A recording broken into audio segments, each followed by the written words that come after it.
नमस्कार, मैं हूं श्यामगिरी। आप देख रहे हैं हमारा चैनल मुद्दा भारत का। मुद्दा भारत का यानी मुद्दा आपका। आज हम एक अलग विषय पर चर्चा करेंगे। राजनीति से ही जुड़ा है लेकिन थोड़ा अलग है। तो हमारा विषय ये है कि क्या शर्मिला राज ठाकरे और रश्मि उद्धव ठाकरे क्या आपस में एक दूसरे के अपोजिट राजनीति करेंगे। फतेह जी, आपका स्वागत है हमारे चैनल में। क्या कहना चाहेंगे इस विषय पर? देखो, एक तो पहली बात यह है कि ठाकरे परिवार से मैं बहुत सालों से जुड़ा हूँ।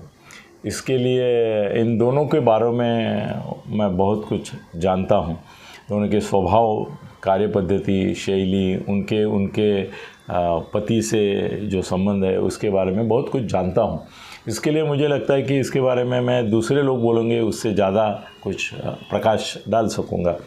और ऐसा है कि शर्मिला जी के बारे में मैं इतना नहीं बोल सकता हूँ कि मैं उनको बहुत जानता हूँ, थोड़ा जानता हूँ। मगर रश्मि वहिनी के बारे में मैं बोल सकता हूँ कि उनको थोड़ा अधिक जानता हूँ मैं, क्योंकि वो उद्धव की पत्नी होने के साथ साथ उनकी भी कुछ विशेषताएं हैं जिसकी वजह से वो हमारे जैसे जो मेहमान उनके यहाँ आते थे उनसे भी बातें होती रहती थी, कुछ न कुछ चर्चा होती रहती थी। और एक ज़माना ऐसा था कि मेरी मिसेस जो है वो माँ साहब की साथ हमेशा जुड़ी रहती थी, और माँ साहब जब बाहर गांव जाती थी मीनाताई ठाकरे, तब उसको साथ में लेके जाती थी। तो एकदम घरगुती रिलेशन थे हमारे।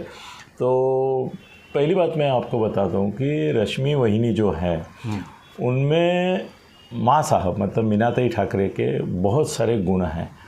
और उनके लिए ऑब्जेक्शन जो हुआ ना वो इसलिए हुआ कि उन्होंने सत्ता कारण या राजकीय जो परिवेक्ष्य है और इनका मुख्यमंत्री पद के होना और इसमें कार्यकाल में उन्होंने बहुत ज़्यादा ध्यान उद्धव जी की करियर में दिया।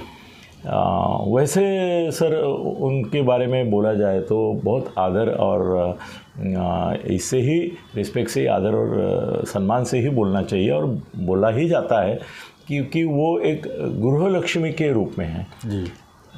माँ साहब भी एक गृहलक्ष्मी के रूप में लोगों ने हमेशा उनको देखा, माँ के रूप में देखा।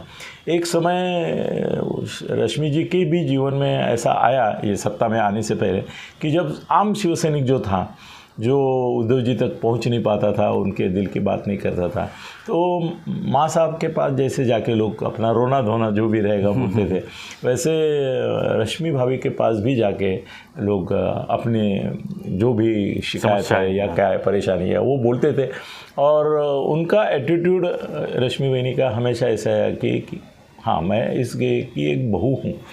और बाला साहब के प्रति भी उनका वो जो ये था वो एक आदर्श बहू के नाते जैसा होना चाहिए वैसा ही था।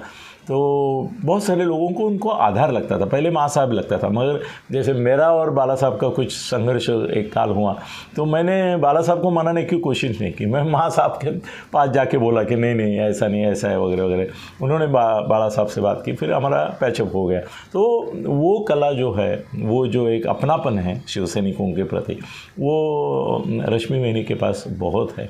अभी उनका थोड़ा सा जो उनके प्रति वो एक विरोधात्मक भावना जो निर्माण हुई उसका कारण ऐसा हुआ कि जब ये सत्तांतर का समय चल रहा था और उद्धव जी सोच रहे थे कि भाई बीजेपी का साथ छोड़ के हम कांग्रेस और राष्ट्रवादी के साथ जाएंगे, तो पवार साहब ने पहले संजय का नाम चलाया, उद्धव जी ने पहले एकनाथ शिंदे का नाम चलाया। यहाँ तक कि एकनाथ शिंदे को बोल दिया भाई जो खर्चा होगा वो तू ही कर, क्योंकि तेरे को ही मुख्यमंत्री बनना है। बाद में ऐसा हो गया कि रश्मि वहिनी ने ये सोचा कि जैसे माँ साहब की इच्छा थी। देखो, राज ठाकरे को बाला साहब ने दूर किया या जाने दिया, उसका एक कारण ऐसा है कि उद्धव के पक्ष में माँ साहब खड़ी हो गई। माँ साहब ने बाला साहब को बोला कि राज को नहीं, आप उद्धव को उत्तराधिकारी बनाइए। तो राज और दूर हो गया। असल में ऐसा है कि वो भी उनका ही बच्चा था, मगर उस समय माँ साहब ने बड़ी भूमिका निभाई और बहुत उसके बारे में चर्चा हुई कि राज हो सकता था उत्तराधिकारी, मगर इनके कहने से हुआ। तो अभी ऐसा हो गया कि अचानक से रश्मि वहिनी ने ऐसी भूमिका ली कि क्यों एकनाथ शिंदे, क्यों राज चाहिए तुम्हारा, संजय राउत, उद्धव साहब ही होंगे ना, साहब ही होंगे। दूसरे किसी को मुख्यमंत्री करने की क्या ज़रूरत है, और ये भूमिका लेना ठीक नहीं है कि हम ठाकरे हैं, हम नहीं लेंगे। वो बोले दूसरे किसी को आप बनाएंगे मुख्यमंत्री तो वो आपसे भी बड़ा होने की कोशिश करेगा, शिवसेना को भी धोखा कर सकता है, तो उससे अच्छा है आप ही बन जाओ। शुरू में मान नहीं रहे थे, वो एकनाथ शिंदे के लिए ही ये कर रहे थे, मगर आखिर रश्मि वहिनी का कैसे है ना, एक युक्तिवाद चातुर्य है उनमें, उन्होंने उनको ये किया कि भाई नहीं, कन्विंस किया कि भाई नहीं आपको ही बनना है। लेकिन सक्सेस तो नहीं हुई, लेकिन नहीं सक्सेस तो हुई ना उस समय नहीं, बाद में प्रॉब्लम हो गई। नहीं सर, वो प्रॉब्लम बाद में हुए, वो कल इनके बारे में भी हो सकते हैं। सक्सेस हुई सर, वो उन्होंने अनिल परब और मिलिंद नार्वेकर को बोल दिया कि सबको मैसेज दे दो कि साहब ही बनेंगे और साहब का ही नाम लेना है, दूसरा कोई नाम नहीं लेना है। संजय को मैसेज आया कि भाई तुम्हारे नाम के बारे में जो शरद पवार चर्चा कर रहे हैं वो बंद करो, उद्धव जी होंगे, और ये माँ साहब ने, अपना वहिनी साहब ने कहा है। इसको भी आ गया एकनाथ शिंदे को कि भाई तुम्हारा नाम अभी नहीं है, साहब ही बनेंगे। वो तो उनको एक्सेप्ट करना था, उन्होंने एक्सेप्ट कर लिया और वो मुख्यमंत्री बने उद्धव जी, तो सक्सेस ही हुए ना सर। 2.5 साल वो रहे, वो अगर रश्मि वहिनी उस समय आग्रह नहीं धरती थी तो नहीं होते थे, उनकी वजह से हुए। बाद में ऐसा हुआ कि उनकी तबीयत उनका साथ नहीं दे रही थी और राज्य चलाने का, प्रशासन का जो एक बोझ था उनको तकलीफ दे रहा शुरू कर दिया। तो कैसे है ना, रश्मि वहिनी भी बुद्धिमान है और ऐसा उनका एक है कि वो घर जैसे प्रशासन कुशलता से चलाती है, वैसे उनको ऐसा लगा कि भाई प्रशासन में मैं दखल दूँ। पहले वो संगठनात्मक में देते थे, इवन अपॉइंटमेंट्स जो होती थी उसमें भी वो कई बार सलाह देती कि इसको करो, इसको मत करो। तो उनको शिवसेना का अंदरूनी इंफ्रास्ट्रक्चर मालूम था। तो ऐसा हो गया कि अलग अलग IAS ऑफिसर, IPS ऑफिसर, ज़्यादा करके IAS ऑफिसर, उनको उन्होंने बुलाना शुरू कर दिया कि भाई साहब के डिपार्टमेंट में ये हो रहा है, वो हो रहा है, ये हो रहा है, तो इसमें क्या फाइलें अभी अर्जेंटली निकल रही है वगैरह वगैरह, और दखल देना शुरू कर दिया और उसके बारे में उनको मार्गदर्शन करना भी शुरू किया। और तुम्हारे जो उद्धव जी है वो धीरे धीरे उनके ऊपर ही सौंपना शुरू कर दिया उन्होंने। मतलब वो बोलने लगे, कोई बड़ा व्यापारी आता है, उद्योगपति आता है और कोई प्रपोज़ल लेके आता है, तो धीरे धीरे ऐसा हो गया कि वो या तो बोलते थे कि भाई अनिल परब से बात करो अगर छोटा प्रपोज़ल है तो, और बड़ा प्रपोज़ल है, बड़ा बदली है IAS ऑफिसर की, इसकी उसकी, तो वो बोलते थे कि वहिनी साहब से बात कर लो। मतलब वहिनी साहब ही मुख्यमंत्री बन गई है डिफैक्टो, ऐसा वातावरण निर्माण हुआ। और एक बार तो मुझे शिंदे साहब ने भी बताया कि भाई हमारी शिकायत ये थी कि भाई उद्धव जी हमको कुछ बोले तो ठीक है, मगर रश्मि वहिनी हमारे सब छीन ले रही थी। हमारे ऑफिसर अपॉइंट करने का अधिकार उन्होंने छीन लिया, हमारे प्रोजेक्ट्स उन्होंने छीन लिए, किसको देना है, टेंडर किसका लेना है, किसका नहीं लेना है, वो भी सब उनके अधिकार। मतलब हम नामधारी रह गए। ये किसने बताया? एकनाथ शिंदे ने बताया। किसके बारे में बताया? वहिनी के बारे में बताया।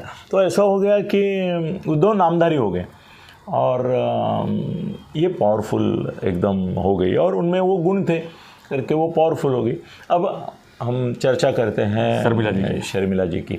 सर देखो, शर्मिला जी जो हैं उनका जो एक स्वभाव है वो राज ठाकरे जी की छाया में एक उनकी पत्नी के रूप में, पत्नी की भूमिका में ही हमेशा रही। बच्चों के लिए वो अच्छी माँ रही, मगर पत्नी के रूप में उन्होंने रहा। उनको राजनीति में कभी उन्होंने दखल नहीं दी।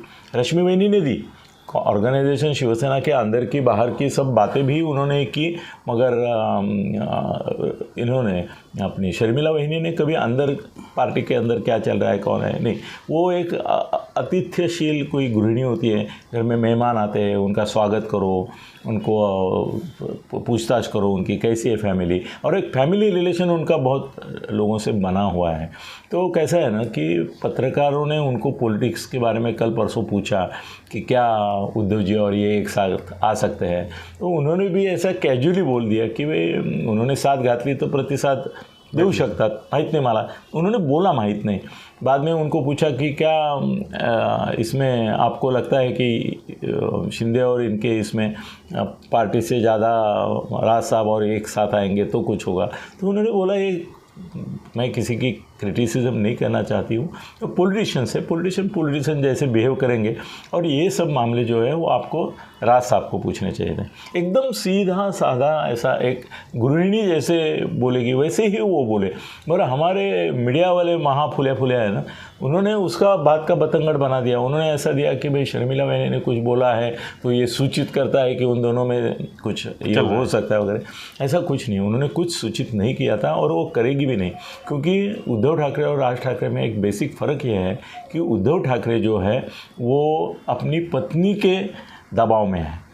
मतलब रश्मि बहिनी वहाँ पे हावी है पूरे प्रशासन पे, और यहाँ पे राज ठाकरे जो सर दुनिया में बाला साहब उनके ऊपर हावी नहीं सोके तो उनकी शर्मिला जी का हावी होना तो बिल्कुल असंभव है। तो राज ठाकरे का स्वभाव भी नहीं है ऐसा कि वो घर की या घर के वालों की या मिसेस की या अपने सहकारियों की किसी की बात सुन के कुछ निर्णय ले, वो तो खुद अपने दिमाग से निर्णय लेते हैं। इसके लिए ये परेशानी में मीडिया वालों ने नाहक डाल दिया। और अभी तो कुछ मीडिया वाले ऐसे चल रहे कि क्या रश्मि बहनी एक तरफ से निकलेगी मुहिम पे, क्योंकि परसों एक यहाँ पे हल्दी कुंकू समारंभ था, उसमें वो आ गए और उन्होंने थोड़ा पॉलिटिकल, थोड़ा सोशल, थोड़ा कल्चरल भाषण भी किया। अभी शर्मिला बहनी को भी लोग बुला रहे कि आप भी आ जाइए। मगर मेरा अंदाज़ा ऐसा है कि ये दोनों के फील्ड अलग अलग है। राजनीति से दूर दूर तक शर्मिला बहनी का कोई संबंध आएगा नहीं, और राज ठाकरे कल मुख्यमंत्री भी बने तो शर्मिला बहनी उसमें दखल नहीं अंदाज देगी। मगर रश्मि बहनी का स्वभाव है कि वो ऑलमोस्ट डिफैक्टो चीफ मिनिस्टर थी। तो इन दोनों में मुकाबला तो छोड़ो, संघर्ष तो छोड़ो, उल्टा ऐसा हो सकता है कि एक दूसरे से ये दोनों बातें कर सकती है एक रिलेशनशिप में, मगर उसका असर ना उद्धव पर या इसमें। और राजनीति में तो शर्मिला बहनी दूर दूर तक नहीं, जबकि रश्मि बहनी बिहाइंड द कर्टन सूत्रधार थी और शायद अब भी है। धन्यवाद सत्य जी। तो हम चर्चा कर रहे थे कि रश्मि जी और शर्मिला जी के राजनीति में आने की, और किस तरह से उनका राजनीतिक करियर चल रहा है और किस तरह आगे भविष्य में हो सकता है। तो आपको हमारा वीडियो कैसा लगा हमें जरूर कमेंट बॉक्स में लिखिए। वीडियो पसंद आए तो लाइक शेयर सब्सक्राइब करना ना भूलें। धन्यवाद। जय हिंद, जय महाराष्ट्र।